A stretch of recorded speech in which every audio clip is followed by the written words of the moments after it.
let's just ease into this. I'm Yulia Graham. If you're watching this, you're my scent brother, scent sister, or my non-binary scent sibling. Today is a tag. I wasn't tagged by anybody. I saw Francis from Happiness Sparkles do this and I thought, that's the one. I'm just coming off of a hiatus. So, hi. I want to do this tag, so let's do it. These are questions. I could not find the originator of this. This tag's been around for a long time. I'm completely late to the party, as per usual. So I'm just gonna go ahead and do it. This is the creator content, something, can't remember. Confessions of a content creator. The first question is about being an influencer. Do you think you are one, and how do you feel about that? Definition time. Influencer, one who influences. Well, I'm gonna add a quick to that and say that for me, my definition of influencer would be one who intends to influence. Influencer, I barely know her. I have to say no on this one. I don't intend to influence anybody. If you've watched me for any length of time, you know I'm just here to have community with you. And so for that one, a big fat hairy nay. The second question, how did you decide to become a content creator? That's an easy one. I always wanted to be famous. I always wanted to be on camera. Yeah. You know what? I just always thought that my thoughts and opinions and stories were so important. Okay. I have to scrub all of this. Here's what it was. From the second I watched any kind of YouTube, and of course I started watching YouTube beauty videos, you know? A lot of us did. And I just thought, I can do that. I want to do that. I have this hour and 15-minute drive. I have this time. I have this desire to have community outside of my personal space, to connect with like-minded people who are crazy about stuff. So I tried a couple videos with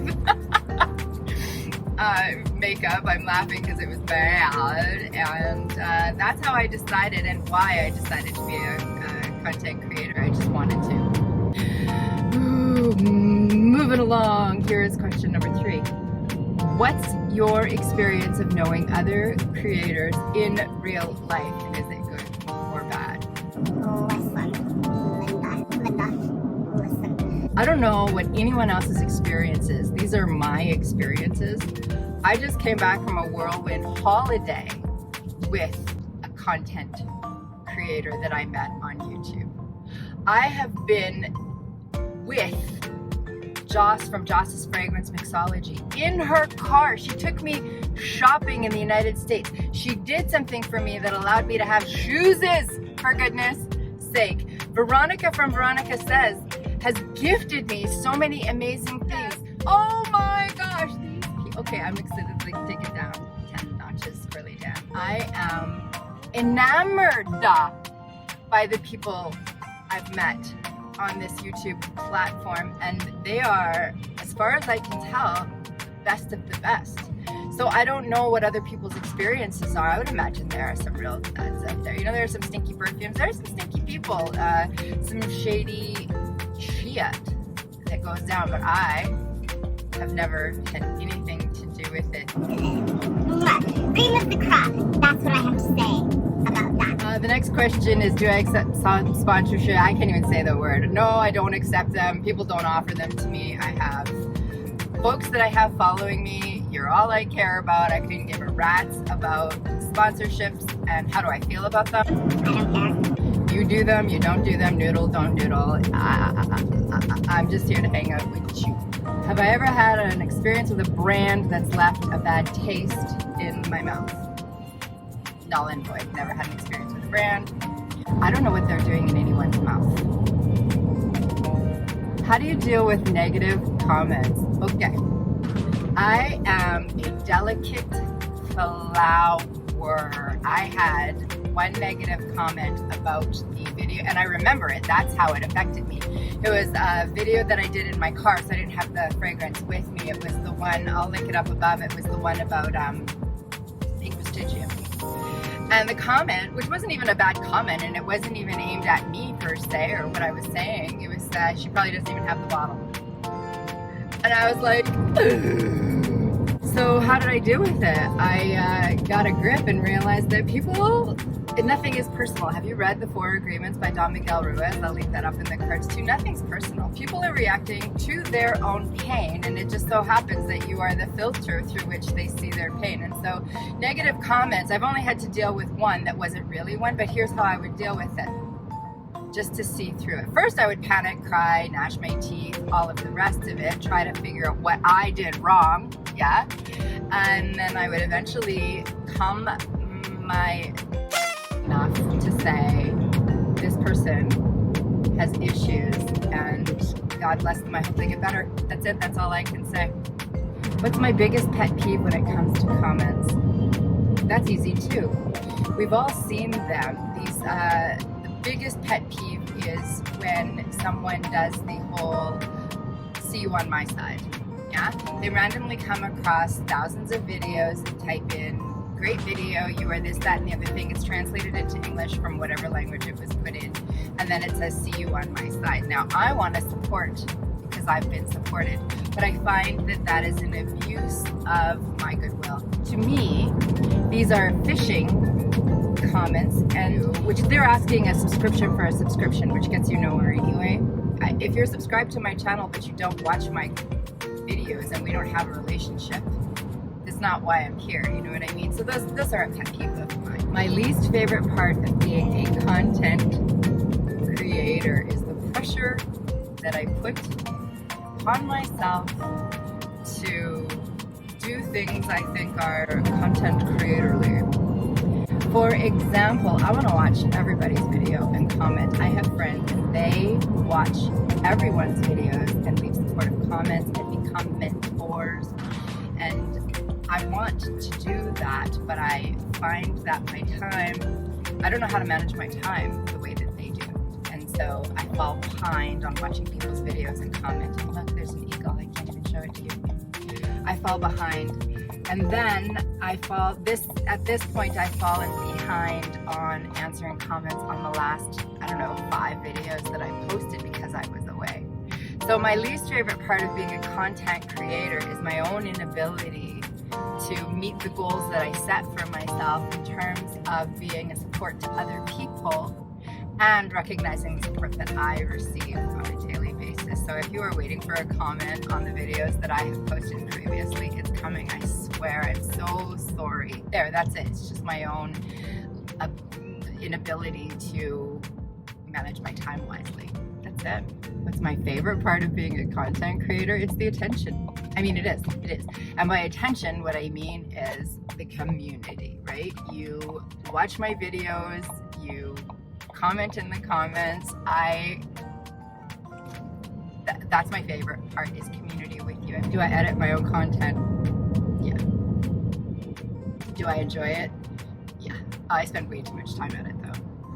Where do I draw the line with regard to sharing on social media? I have zero to hide. I don't have a line per se.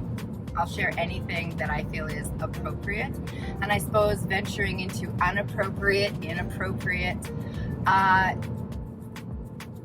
no, I don't have a line. I share what I want to share, and I guess the line is stuff I don't want to share. Name one thing you wish you knew when you were starting out. Oh my gosh. Where you live from 2 years ago. That's what I wish I knew. They tell you so many things because you think that in order to make these videos, you have to be popular and that you have to do a certain thing to make the algorithm happy to have YouTube push out your videos. Yes, in essence you do, but I cared so much in the beginning. I wanted 1,000 subscribers. I wanted my videos to be pushed out. I wanted likes. I wanted views. I wanted views. I wanted... Why though? You know, I never really stood back to see why I did, and this is it, right? This whole community thing that we have going on. And I lost sight of that several times during my time here with you on YouTube. And so I wish that if I could go back and go, don't even look at the numbers. Don't bother. Love and do as you will. Just Do what pleases you. Don't try to please the algorithm. Don't try to please anyone but yourself. Do what you love, and the people who are there for you. And then, and let that be enough.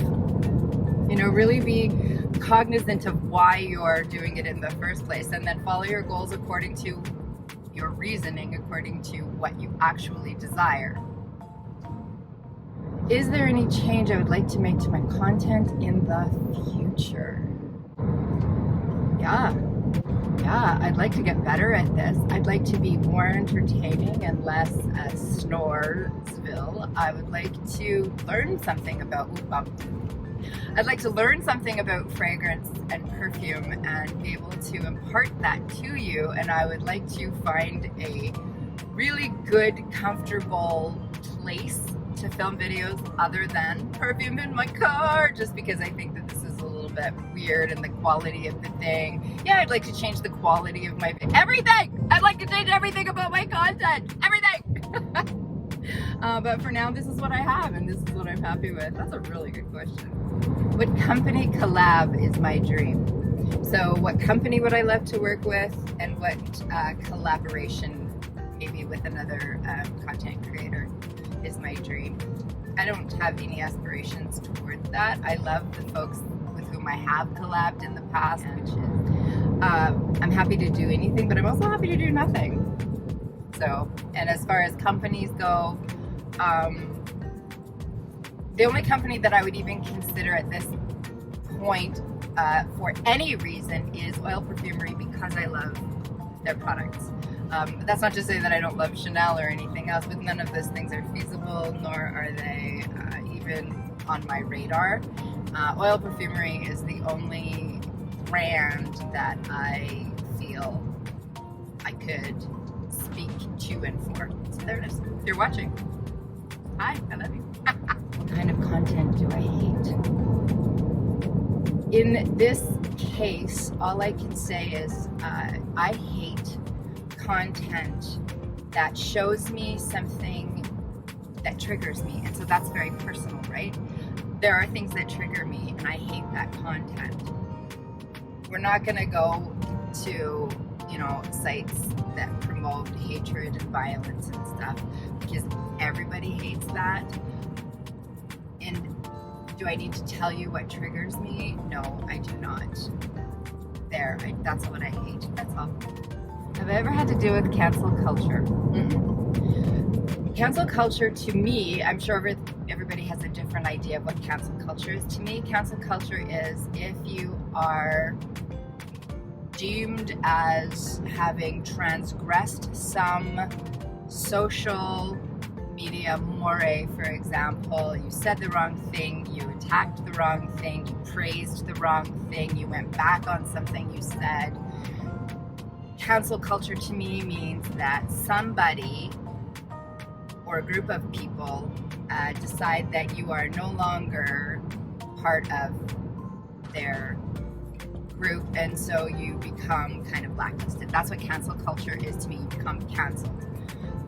There are examples of, see, the thing is, you have to be the opposite of canceled to be canceled, and I am not that. People don't boycott my content, A, because it's not controversial in any way other than to say, this smells nice, this doesn't. And B, I don't have any influence, see, the answer to number one. And so cancel culture to me really refers to people who have a voice and whose platforms are sizable enough that somebody can go, I canceled me. So yeah, no, that's it. These questions were wonderful. Bravo or brava to whoever created them. I had a lot of fun answering them because it gets you to think. Thank you to Frances from Happiness Sparkles for doing this tag, because if it wasn't for her, I wouldn't have seen it. This is the kind of video that I love, because this gives you a glimpse into who I am, where I'm coming from, and that's what I love. That's what I'm here for. If you watch this, I really appreciate it. If you have questions or comments, down below is the place to leave them. And that's it. I'm Yulia Graham. This has been Perfume in My Car.